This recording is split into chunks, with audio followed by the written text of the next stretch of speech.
Alright guys, what is going on? Welcome back to the channel and welcome to a new video. I've gotten so many requests to talk about L-theanine, also known as theanine, that I feel the need to make a video about it. I've had a lot of great success with theanine, and let's just dive right into it. This is not going to be a review per se of this particular product, although I do really like the Jarrow formulas. Most of their products are top of the line and relatively well priced. And I do, however, just to dovetail this in, I give this a 10 out of 10. It was less than $6 and you get 60 capsules. So this is a good deal and it's from a good brand. But theanine, let's talk about it. Theanine is an amino acid and it is found naturally in relatively large concentrations in green tea, although it's not going to have anywhere near as much as a isolated amino acid in a capsule form. You're not going to get as much theanine in a cup of green tea as you are from one of these capsules. However, green tea, ladies and gentlemen, does contain theanine, and it's been said by many people that that is why green tea exerts such a different effect on your system, on your brain, you name it, in comparison to coffee. Coffee is very stimulatory, whereas green tea is stimulatory, but it also, ladies and gentlemen, has a very calming effect, which is really interesting, and that is one of the reasons why so many people pair L-theanine with coffee. This is a relatively well-known stack. You can't really consider it a stack, but it is of sorts, where you take caffeine and theanine together. When I do this, I mix it with coffee, and I'll take one or two of these. So there are isolated formulas that you can buy that are on the market right now. They have powdered caffeine in them with powdered theanine.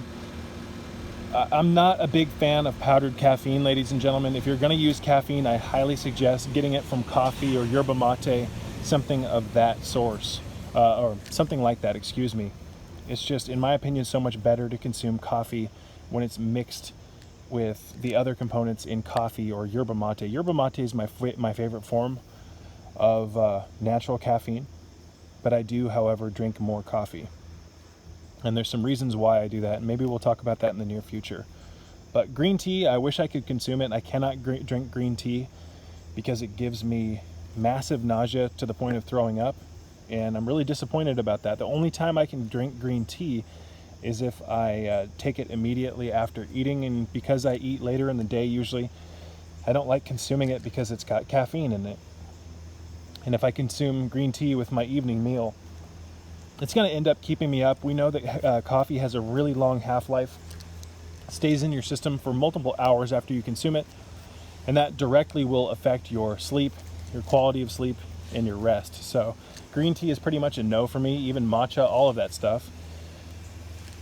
Which sucks because green tea has theanine in it, also known again as theanine, which again is a amino acid that is found in large concentrations, or not necessarily large concentrations, but I'd say moderate concentrations in green tea. So this, in my opinion, is one of the reasons why green tea is so beneficial. Not only is it filled full of anti-cancerous constituents, it's got a well-balanced caffeine profile, and we know that caffeine, ladies and gentlemen, has a handful of different health benefits if used moderately and used properly. But it's got the theanine in it, which helps lower stress levels. It seems to stimulate deep relaxation. I know this personally because I've taken this for years on and off. I don't currently take this now, but again, I've gotten so many requests to talk about theanine that I feel the need to make a video about it. But when you mix caffeine with theanine, ladies and gentlemen, it takes the edge off and it doesn't produce the stress to the degree that it normally would. Caffeine can indeed increase your stress levels. So again, I think that that's largely why caffeine or green tea is beneficial, or has as many health benefits as it does, because it not only stimulates but it calms at the same time. Takes the edges, or it takes the edge off of caffeine, ladies and gentlemen. So let's read the back here before we continue. It says theanine is a unique amino acid found almost exclusively in green tea that exerts beneficial effects on brain metabolism. Theanine induces relaxation without causing drowsiness, as measured by increased generation of alpha waves. That is crucial, and that is what makes this supplement so interesting, ladies and gentlemen. The production of alpha waves, the generation of alpha waves. Alpha waves are directly related to states of calm, meditation, relaxation, deep introspection, ladies and gentlemen, spiritual thinking, you name it. So green tea, it's no wonder why it has such a mystique around it in relation to spirituality. A lot of people even will drink green tea before they meditate, which you might be thinking, what the hell, why would you consume caffeine before you meditate? Well, actually, caffeine prior to meditation, especially on an empty stomach, can really help you get more out of meditation, especially if you're doing a minimalist meditation that I talk about often, where you're deliberately trying to pause all thinking. This is known as freezing the mind.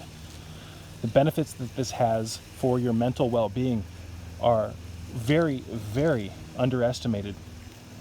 So meditation is incredibly beneficial, especially when you use meditation to freeze your overactive mind, because by freezing your overactive mind, ladies and gentlemen, you learn to have clarity of mind and a very stable emotional field, yes, a very stable mindset. But that's besides the point.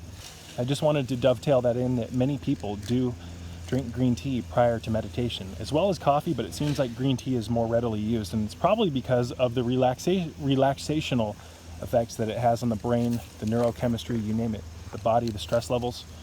So where were we with this?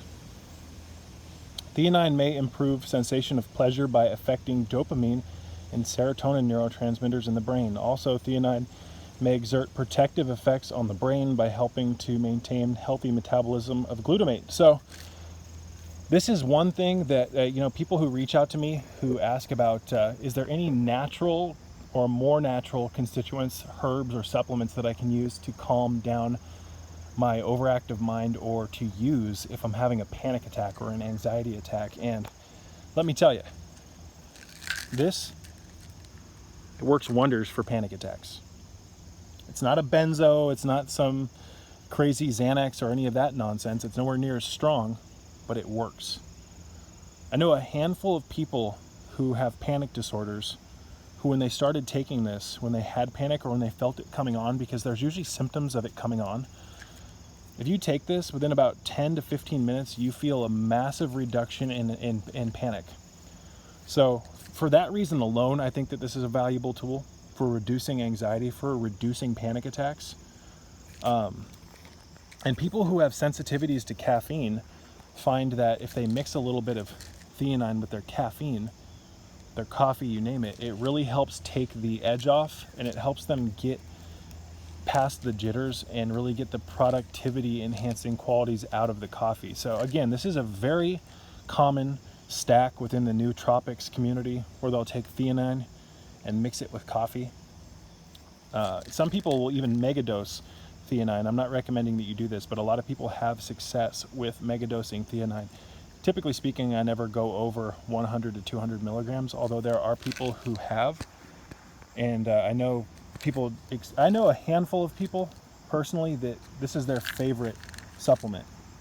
And I do believe that this should be considered a nootropic, ladies and gentlemen, because of the benefits that it has on the brain, on calming the mind. There's just so many benefits to theanine, ladies and gentlemen. So you can definitely get, let me just pause this, you can get theanine from green tea. But it's going to be hard for you to tell whether or not the green tea is affecting you or if it's the theanine. So I do suggest, if you are looking for a natural or more natural supplement to reduce anxiety, to maybe improve your meditations, ladies and gentlemen, look into theanine. There are so many testimonials, positive testimonials on this supplement. It's cheap, it's affordable.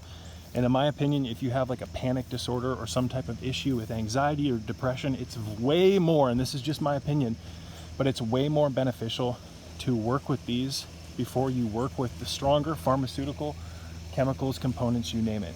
A lot of those, ladies and gentlemen, I mean, do your own research to validate what I'm saying, but a lot of those pharmaceuticals have a long list of serious health consequences, especially things like the benzos. I mean, those have been shown to just destroy memory.